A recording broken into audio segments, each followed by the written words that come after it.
right. Pleased to welcome back to Daily Faceoff Live Aaron Portzline from The Athletic, who does a fantastic job covering the Columbus Blue Jackets since their inception. Porty, great to see you again. And this is a massive move for the Columbus Blue Jackets, who have reached a critical juncture in their franchise. Jarmo Kekalainen, I think, knows that he needs to get this turned around, and in short order. You see the news about Mike Babcock coming aboard, and now they have another left shot defenseman in the fold. Coincidentally enough, Provorov picked one selection before Zach Werenski in the same draft class. What does this do for Columbus, and what's the reaction been about town? Well, Frank, it's been an interesting couple of days in Columbus. People are still getting used to the idea that Mike Babcock's going to be the coach here. And then another firebrand. Yeah, right. And another firebrand player comes into the organization in Provorov. Obviously some baggage there as well. Just on the ice, I mean, Provorov fits not just a need, a desperate need. And the Blue Jackets blue line was undermanned last year for sure. And then Werenski gets hurt, and then Gavrikov gets traded. Werenski will be back next year, but they had a absolutely giant hole. They still have a hole in the top four. Question marks on the right side, but Provorov gives them a Werenski Provorov 1-2 punch on the left side of the top four. Pretty good. Now they got to figure out the other side of it. And as Jarmo Kekalainen said yesterday, it's step one. The step forward on this team has to include major upgrades defensively. They're in an awkward spot because they've committed so much through the draft the last couple of years. 3 first-round draft picks spent on defensemen. But those guys, David Jiricek will probably be here next year.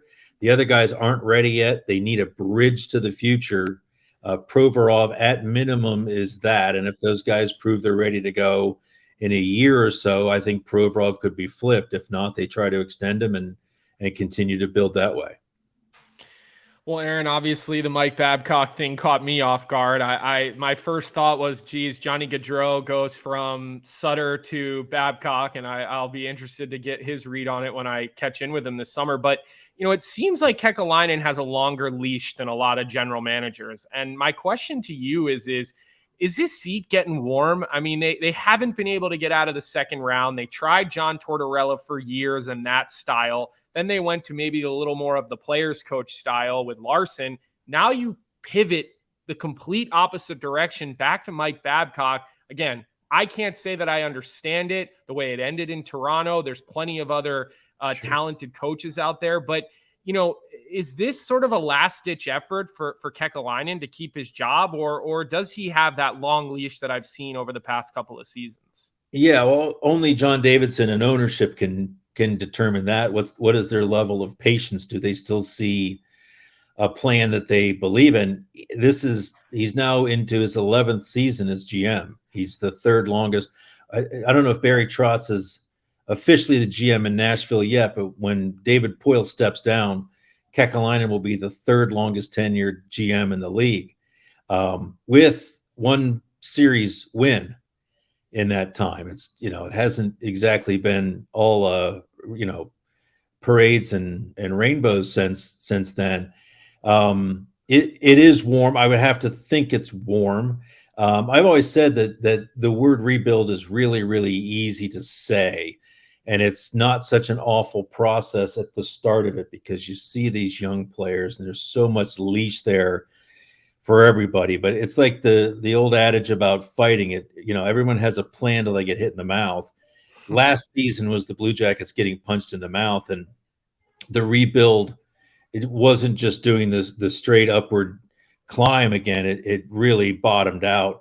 And so you wonder where it's going now with this team. This season will determine, I think, a lot of that. But absolutely, when you move 3 coaches, and this is now the 4th coach under Jarmo Kekalainen, eventually the spotlight turns towards the GM, not just the coach. You can say, well, geez, Brad Larson didn't work, so we need a new coach. Well, you hired Brad Larson, right? At some point, it always comes back to the GM. So I would think it's warmer now than it's been at any point in his tenure, certainly. And a lot of places would not be nearly as patient as they've been. Porty, I reported a couple weeks ago that the Blue Jackets were aggressive in trying to move that additional first-round pick that they had for help on D. Quickly, in 30 seconds, give us a prediction of what you think is next, because my understanding is this is really just the first step for Columbus in a big summer. Yeah, I think they want to be very aggressive. They're not moving the number 3 pick. That's where their fix at the center ice position is going to come. I still think they're going to be aggressive in the trade market. They'd like to reshape themselves down the middle at center and maybe not wait necessarily for a Carlson or a Will Smith to fix that. That's easier said than done. I still think there are moves to be made on the back end. I suspect they're going to be aggressive. You hire a coach like Mike Babcock, you're really not rebuilding anymore. You're starting to take big steps towards what you hope is a win now approach. So we'll see where it goes, but I suspect they'll be very active this summer. Write it down. Aaron Portzline thinking that the Columbus Blue Jackets focused on the center position moving forward. Thanks so much to Porty for joining us today. You can follow him on Twitter at @Portzline, and his work is a must-read on theathletic.com. The All 32 today has been brought to you by UFC 289 this Saturday in Vancouver. The card features 6 Canadians headlined by Nunez versus Aldana. You do not want to miss UFC 289 on pay-per-view. Thanks, Porty.